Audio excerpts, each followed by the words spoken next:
Yeah. Nice to see you, sir. Well, thank you. Nice to see you here too. I haven't seen you in like 5 centuries, at least. Yeah. So after the first day where we really got all the foundations in place, we got really ready to have the right attitude and approach to get the most out of this retreat as possible. So it's not like going through the retreat and going, yeah, my ego survived another retreat. Not like that, but really just trying to make the most out of it, to let go of all the fear, of all the self-limitation, of all the egoic carrying on, to be transformed. And the more you can leave behind and just start afresh at the end of the retreat, the better. So are we ready with that? Inner coach working with us and positive attitude and everything? Yeah? Fantastic. Great. So that's great, because that's going to come in very handy today.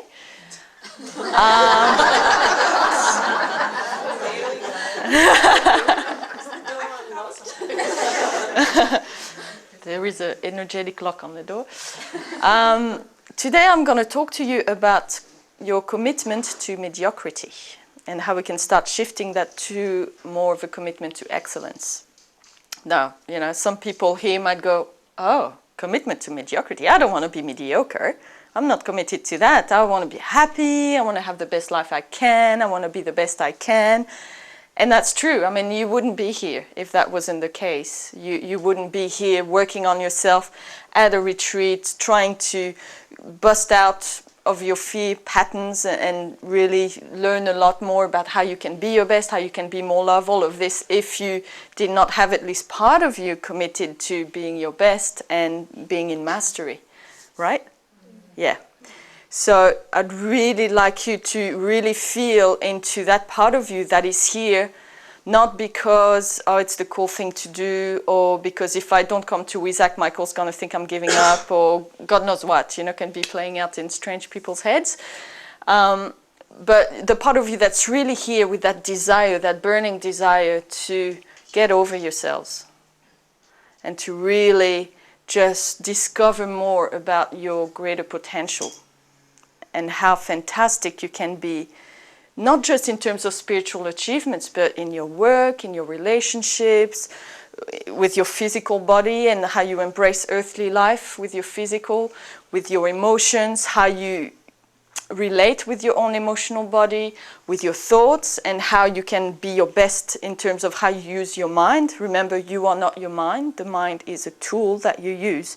So you have to really remember that when you start to think you are your mind, or that self-concept that you perceive yourself to be in your mind, and some of you who have done the Who Am I course know what I'm talking about here, that self-concept, which is the way that we define ourselves based on a mental construct of who we think we are. And there's the way that we see ourselves physically, which is not necessarily very objective.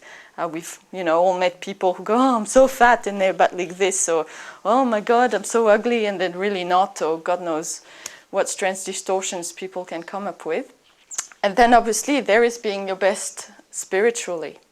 So really feel into that part of you that really yearns for that really wants to excel, that really wants to let go of all the baggage and all of that.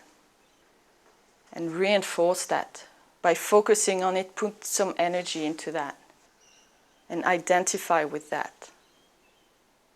Staying really grounded, really present with yourself, all of yourself, right down from the cellular, physical, right up to the higher bodies.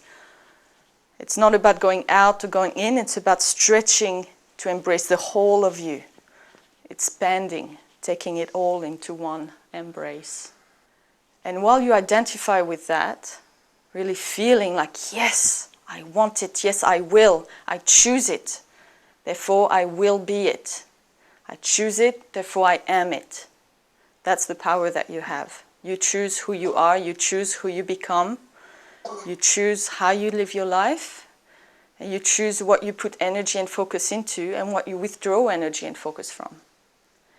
Every time you get triggered into that morbid analysis of all your little dysfunctional bits and how hard it is, and no, it's not my fault and it's not fair, all this egoic stuff. Every time you really drop that greater vision of who you want to be and who you aspire to become, and just get absorbed in all these dysfunctional bits, you're starting to put energy into that. So we need to be aware of all the dysfunctional bits, but we need to really stay with that focus of identification in the part of you that is committed to love and to excellence. And you really remember, this is me. The truth in this universe is always going to be about love. So if it's not about love, it's not the truth. That's just how things are. It's very simple. It's very good to take it back to that simplicity. When things get triggered and you don't know what's true or what's not, is it love, as in unconditional love and above? Or is it less than that? If it's less than that, it's not the truth. It can't be. It can be a reality and valid, but it's not the truth. And from that place of going, this is who I am, this is who I am, this is the real me, committed to love, committed to greatness, committed to expansion, committed to the unlimitedness of my own potential. And yes, I'm encouraging you to dream a bit big there, and that's challenging some people already, of how big and great you can become. That's what we're going to be working on, that resistance, that, oh, not that great. I'd like you to then feel into that resistance and feel into the part of you that are resistant to greatness. That think like, oh, this much will be enough. Or, oh, there's no way that I can achieve this, or there's no way that I can activate this much, or there's no way that I can be this successful or have that much money. That's not the kind of person I am. And because, that's my parents were not those kind of people, and I'm made out of the same genetic stuff, therefore I can't be that kind of person. Or simply playing small. So just start to shed your awareness into those areas of yourself that are wanting to shrink, to play small, or just happy to just bump along life. La, la, la, everything is as it is. And it's just okay if everything's okay. But there's never that, yeah, I want more. Or I'm going for more. Or I'm going further. I'm going bigger. It's nice to be contented with where you're at, and that's an important part of the process. I am content with who I am and where I'm at. I've come this far, and I've made all this progress, and I've learned all these lessons, and I've gone through all these challenges. And this is where I'm at now, and I have this much further to go. I can't even see it all because it goes all the way up to infinity. Remember, it's a journey to become your own source, your own divine source. So there's a long way to go. But hey, that's why it's so exciting. There's always more to discover. You never quite get there and it's finished and there's nothing new to learn, nothing new to explore, discover. How boring would that be? There's always more. And this is humility. Sure, there is that acceptance of where you're at, your rough bits, your wonderful bits, but there's also the vision of your potential and knowing that what you can see of your potential is not even quite it yet, but still, it's good to have that vision because that's where you want to keep going to, while being really in acceptance and at peace with where you've come from and everything you've gone through. And that's important to have that contentment. But it's also important to be aware of when that gets out of balance and there's you getting caught up in, oh, well, that's enough. Oh, that's just good enough. And that's fine. I'm not that great, so if I'm doing good enough, then that's good enough. I'd like to challenge that. So really feel into that. And there can be all kinds of stuff. Let's start physically, for instance. If we feel a little bit physically, some of the limitations that we can have to greatness physically, there's obviously the genetic stuff, the genetic patterning and the patterns that are inscribed in us because this is how our parents and grandparents and ancestors did it. And the body in itself carries a whole lot of programs and codes that are designed to keep us safe. But that safety is not always love-based. Sometimes it can be just because I don't know, your father experienced, being bullied at school, for instance. So in order to keep safe, he had to stay under the radar and keep really small and hide in a corner. And he really was so focused on this because he really depended on that for his survival that he actually inscribed it in the genes. And then here you are, and you have that inscribed in your genes. And maybe you have a bit of a tendency to do that, to stay under the radar, to keep small and hide in the corner, to be safe, to stay out of trouble. And you don't really know why. That same pattern can come from all kinds of sources. Maybe you've been bullied at school yourself, or maybe it's from another life. It doesn't really matter in a way, as long as we're aware of those patterns that are running there. So that's in the physical. Also in the physical can be limitations around health. Yeah. Have you ever been with one of those people who likes to always be sick? And that can be a way to get a break from life, to escape responsibility, to get attention. I know I used to do that a lot when I was a kid. Anytime I'd had enough of life or school or whatever, I'd just get sick. Nice little holiday from life, that was nice. And sometimes we can do that when we're really challenged to step up and do a lot in our lives. And a lot of us do that. There's stuff that starts to happen in the physical. It's like, I'm starting to feel sick, I'm not feeling so well, or I have a headache, or I have this and that. That stuff that kicks in the physical to keep us from embracing the stepping up. And sometimes we push through it, and that's fine. And sometimes that's part of the clearing. The resistance manifests as physical symptoms. But sometimes we just allow it to I can't do this because I'm not feeling well. And we're backing down. That's a commitment to mediocrity. It's too hard. My body is getting sick, therefore I've got to look after myself. So I can't step up to that opportunity that's presenting right now that won't be available in 2 hours' time. Sorry, I'm not feeling well enough. Just example, physical as well, there's the strength. How strong you are, or how skilled you are with doing certain things on the physical. Certain things that you may not know how to do because you've never learned how. Living here, for instance, in Australia as a French woman who grew up in the middle of a town and lived in cities her whole life and never lived in the country or the bush. There's a few things I was like, what? I can't do that. I had to learn. And you know what? I can do it. So there's a lot of limitations. Sometimes it's belief, sometimes it's just your past experience, and you're letting your past experience define what you think you're capable of doing. On the emotional level, how many limiting patterns can we carry in the emotional level? Lots. First of all, the baggage that we drag emotionally from all the unresolved stuff from the past, that can really weigh us down. And that's what can create that heavy resistance, that urge to give into laziness. This is hard work. Okay, I'm going to do this. Yeah, I want to do it. It's getting really hard to push through. Jesus. Well, that's because you're dragging all this heavy weight of all this unresolved stuff from the past that's coming in to sabotage you, to make you feel that it's all too hard, or what's the point, why even try, you're never going to succeed anyway. That's why we have a lot of these emotional fears of success and failure, and if you try and you're going to fail, well, you're bound to fail, so why even try? Or, yes, I want to be successful, but what will that mean? If I'm successful, then I'm going to have to keep working, I'm going to be responsible for the success and keep the success going. I might even, if the success is professional, have to be responsible for other people, like students or people working for me. I'm going to be responsible for the effect I have in the world. And what if I do it wrong and I incur karma? Run the other way. So there's all these fears and these emotions. There's the attachments.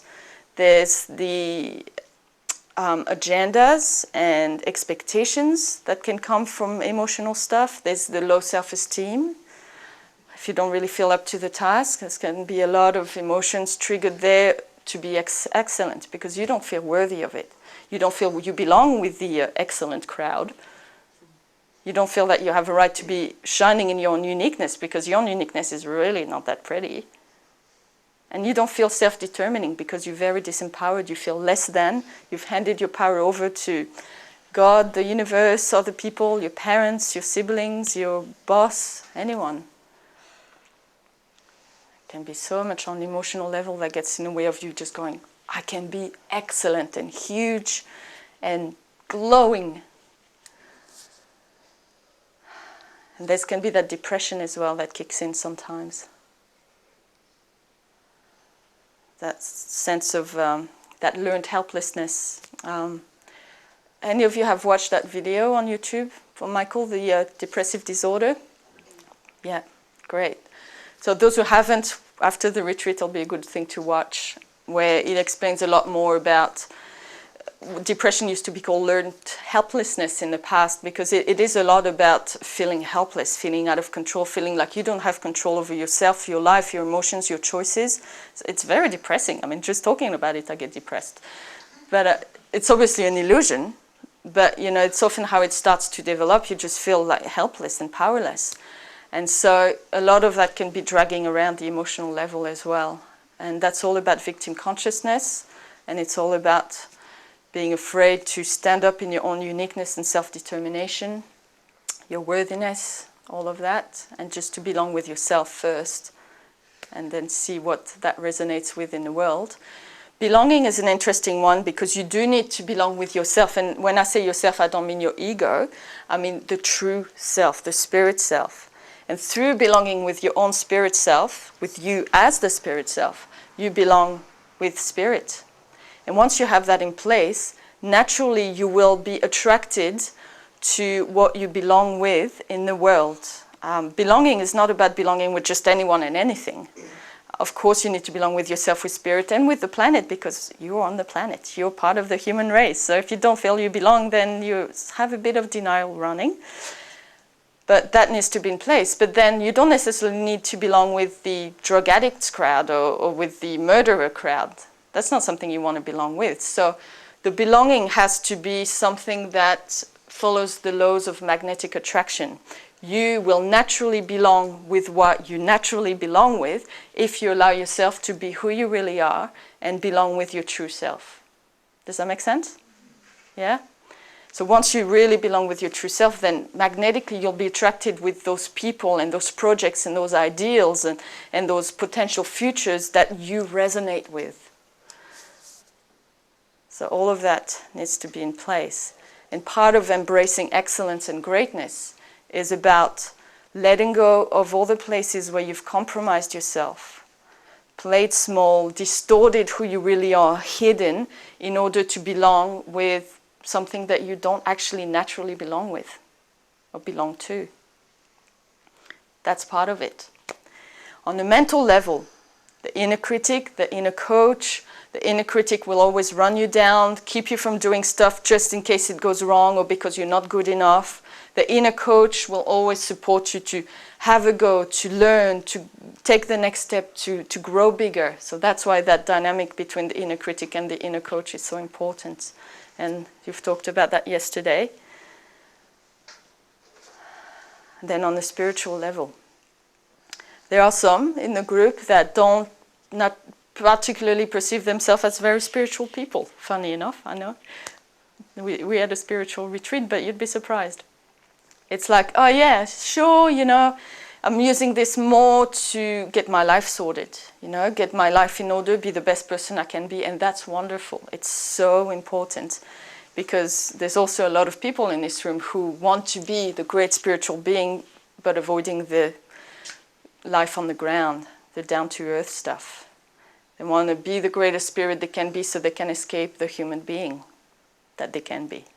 And that's always a fine balance. It's that vertical integration, being great spirit, yet being the human being as well, and integrating both so that the human being becomes the vehicle that carries and holds and expresses the spirit self as clearly and as faithfully as possible. But really about allowing yourself to feel into the potential of what you can become as a greater spiritual being, all the wisdom, the potential, the greatness, the light, the radiance, the ancient knowing that resides there. And to allow yourself to expand, to connect with that, and to recognize that as who you are, rather than the little ego running on the ground being who you are. That's also something that we often stay small in, because we think, oh, I'm not a great master self, I'm not this, I'm not that. Who am I to dare claim that I have some great wisdom and all this?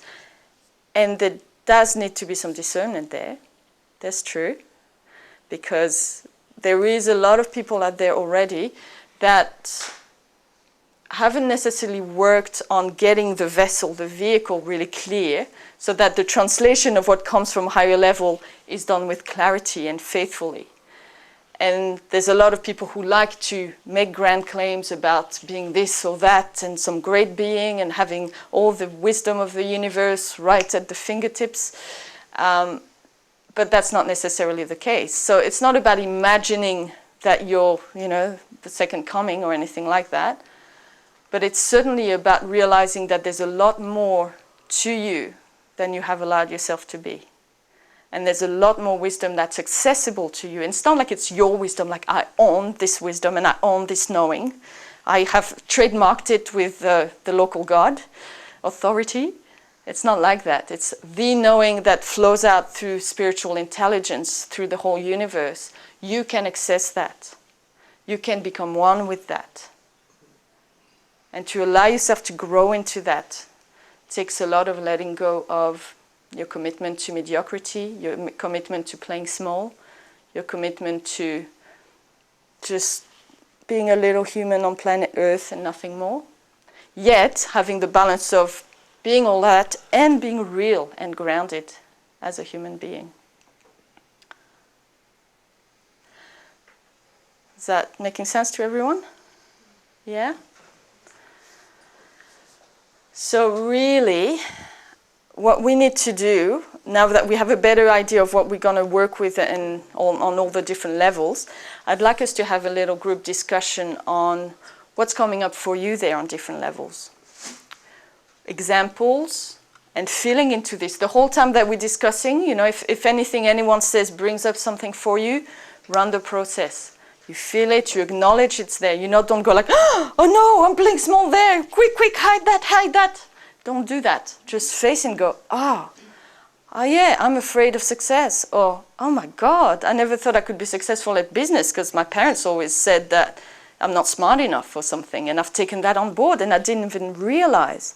Because you have to also remember that a lot of these commitments to mediocrity are not really conscious. There's some of them that are conscious, but some of them are just, they've been there forever. They've been there since your birth or for 10 lifetimes, and they've been there for so long, you're so used to them, you can't even see that they're there.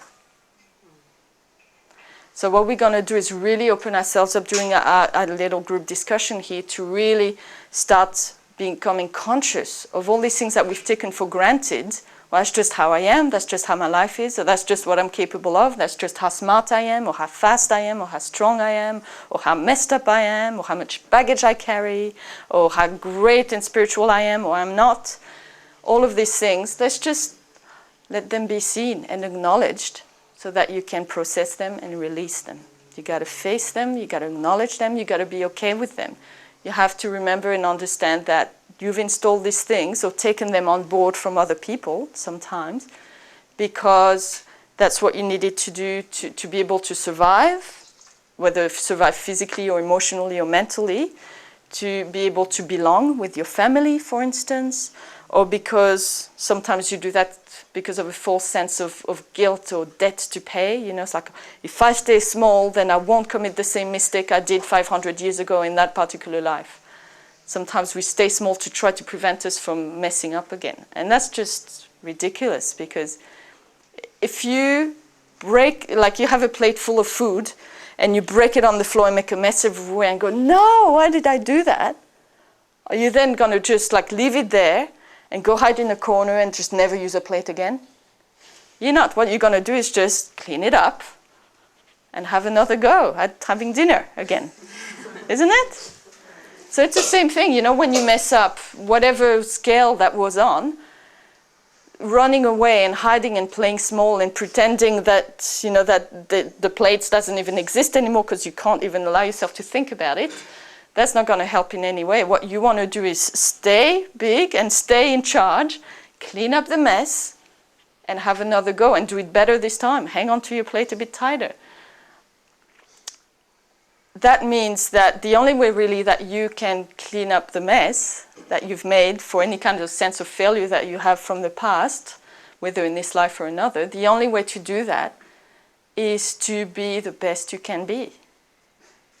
To be as competent and efficient as you can. That's the best way to clean up the mess and then make up for any consequences of your past actions. Don't you think? So lots of things there to take into account. So what's that bringing up for people?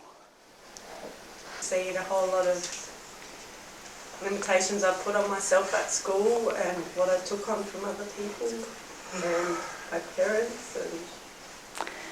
Yeah, it's a big thing. It's a big thing. Good to feel that, you know. Acknowledge it for what it is and go right to the root of the issue. You know, you obviously, there's some stuff there that you took on. So you just recognize it for what it is. It's not the truth.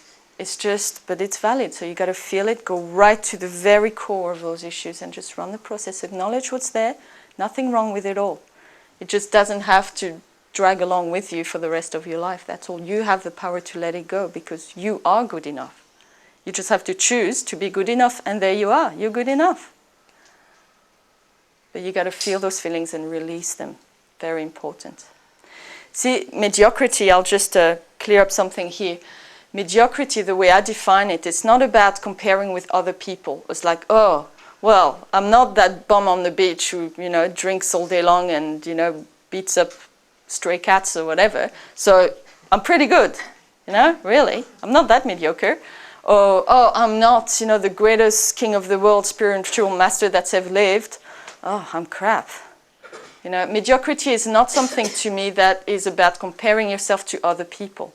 Mediocrity is about it's about the gap that there is between where you are choosing to be at, where you're choosing to allow yourself to sit at, compared to the potential of where you could be.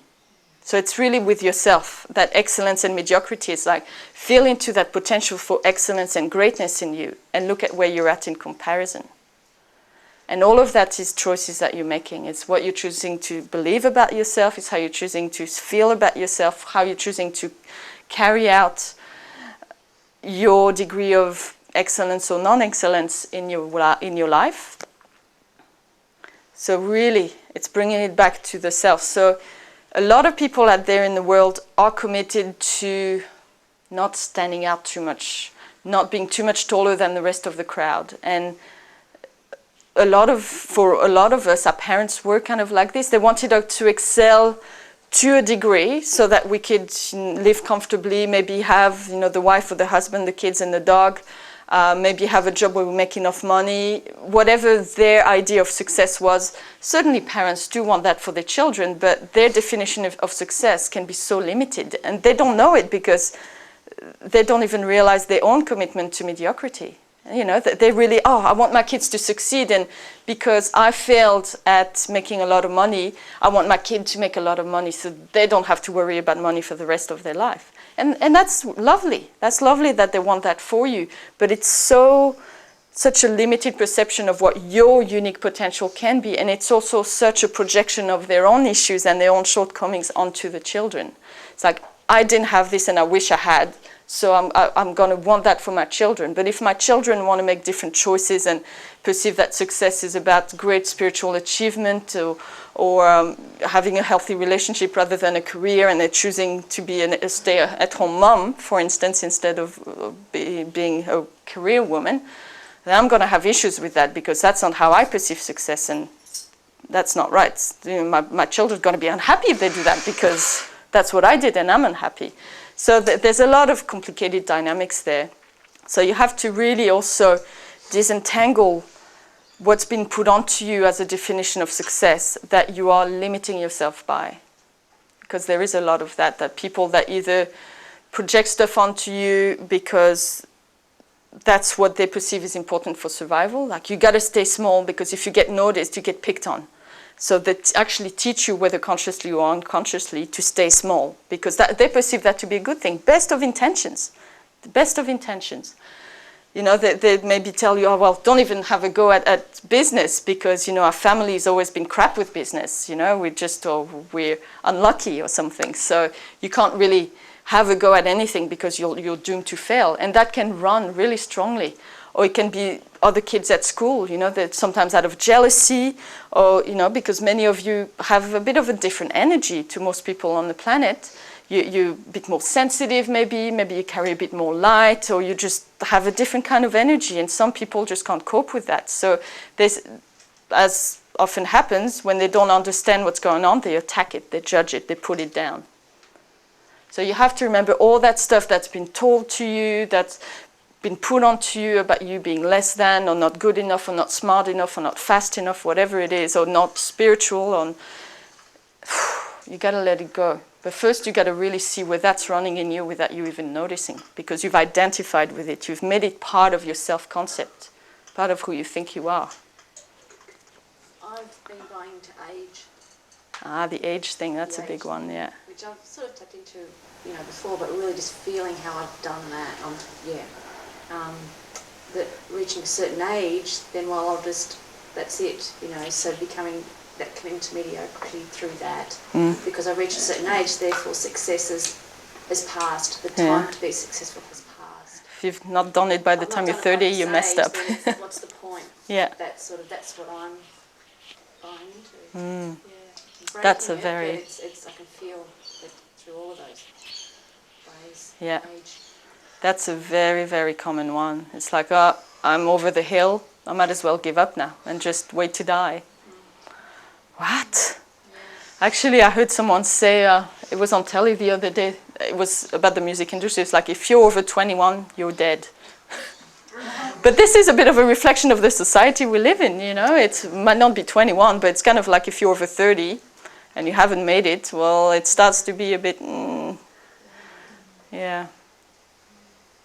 A lot of business success in the past, financial success, but it's not what I'm passionate about. And then when I've been doing things I'm passionate about, it seems like I'm not, you know, that's not going anywhere type of thing financially, and then I just feel so terrified of like putting myself out there. Like, and what you said before about the people will depend on you, and you know, you're out there and you have to support other people will rely on you and stuff like that. That freaks me out.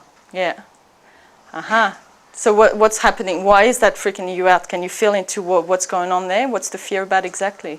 Just that I will let them down, or that I won't be good enough for them to, you know, be inspired by. Yeah. So feel that. Feel that. You feel you're not good enough to have people depend on you because you're bound to let them down. Great. So really just stay with that feeling, make peace with it, run the process. Great. Yeah. Sometimes that happens. We can be very good at certain things, but when we start to really go into the area that we really care about, we have a lot invested in it because it's our singing heart, it's our passion, suddenly it can be a lot more hard work, because in some ways the other thing you didn't really care about it as much. This one you've got a lot more invested in it. It's almost like those people, you know, sometimes never go after their dream because they fear that if they fail at their dream, that they'll have nothing left. It's almost better to keep it as a dream rather than make the dream a reality, because they're too scared to fail at their dream. And if you don't have your dream, then what do you have?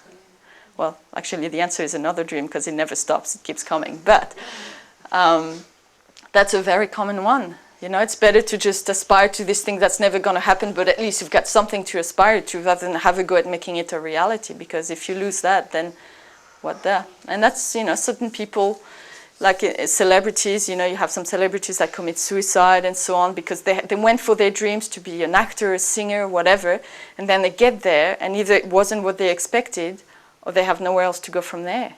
And that's kind of sad. But it does happen. It does happen. And so that's something you need to let go of.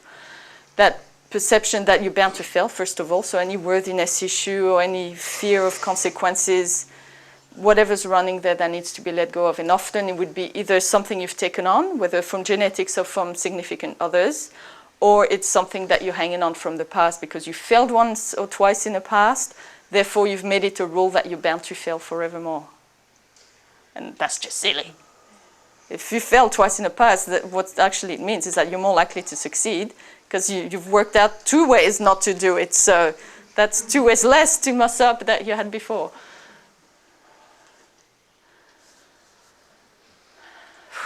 So does anyone here get that running? The keeping the dream a dream in case you mess it up and then you lose that? Yeah? Yeah. Of just not allowing myself to feel happy. You know, like I get the vision of this joyful child that was just so excited and happy and just, you know, and I feel that in many lives, just, you know, even just shining, you know, but in this moment it feels a sense of just being told to shut up and quieten up and just, you know. Yeah, feel that. Let it go. Nobody's telling you to shut up now. We want to hear you.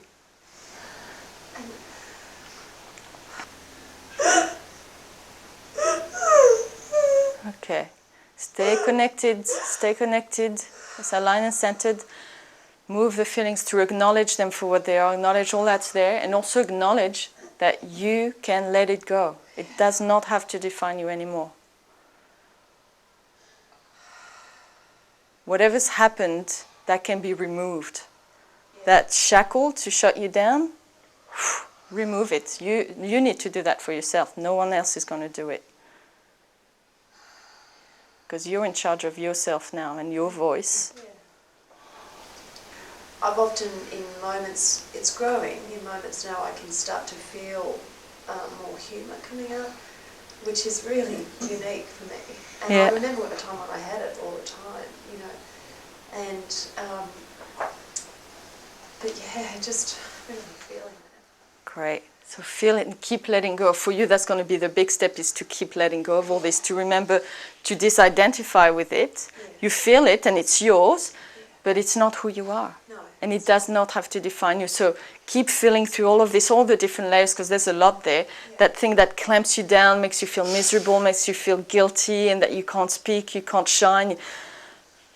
Break free of all of that. And really focus on that for a little while. Because that's a huge one for you. And, it, you know, if you can manage to break free of that, and you can, today, then imagine, God, we want to hear the end of it. And that's good. We want that. Yeah, that's right. Remember, if you start to really sink into the feeling, align center, let go, let go. Yeah? Good.